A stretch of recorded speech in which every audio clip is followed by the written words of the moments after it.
Isn't it kind of wild how a tiny little two-letter word can just flip the entire meaning of a sentence?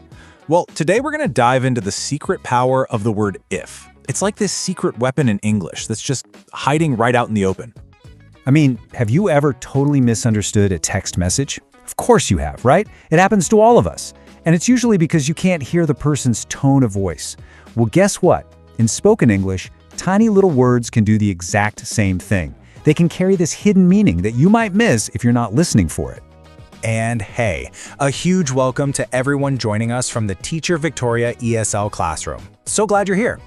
If you want to keep learning after this, definitely check out the description box below for more awesome resources. All right, so to really see this hidden power in action, we're going to look at a story pretty much everyone knows, right? Cinderella. Turns out, this classic fairy tale is actually the perfect example of how someone can use grammar to say one thing but mean something completely different. Okay, so let's picture it. You've got poor Cinderella, all hopeful, and she goes up to her stepmother and asks the question she's been dying to ask. Stepmother, stepmother, may I please go to the ball tonight? It's a simple question, right? She's just asking for permission. And just listen to the stepmother's reply. She starts with, "Yes, you may." I mean, that sounds amazing, doesn't it? It sounds like a total yes. But then, she adds this tiny little condition, if you finish all the work. And boom, there it is. That one little two-letter word, if. Oh, the stepmother is so clever. She knows exactly what she's doing. That one word changes absolutely everything. So here's the trick, and it's a really good one. On the surface, it sounds like she's giving Cinderella permission. But, and this is the key, the stepmother knows that list of chores is impossible. She knows Cinderella can't finish it.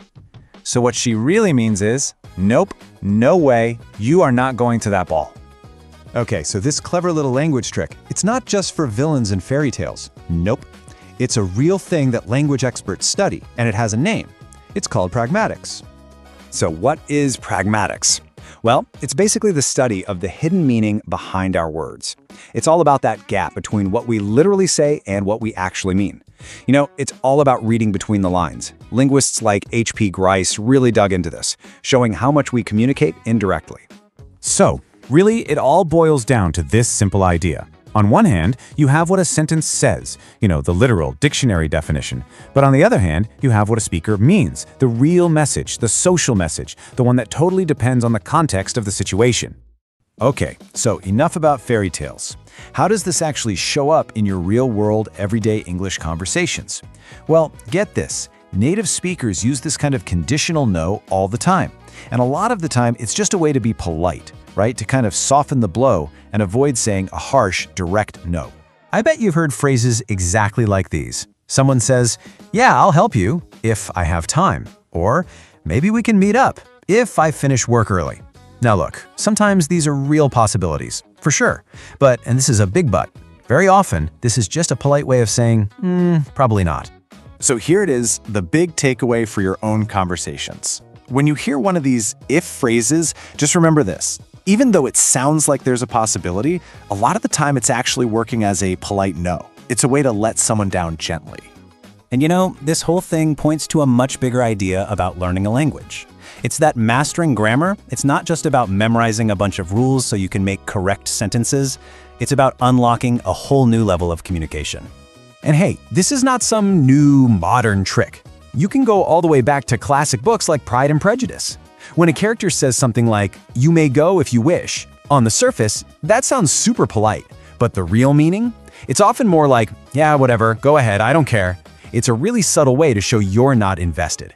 And that right there is probably the most important lesson we can take from this. Grammar is not just about being correct.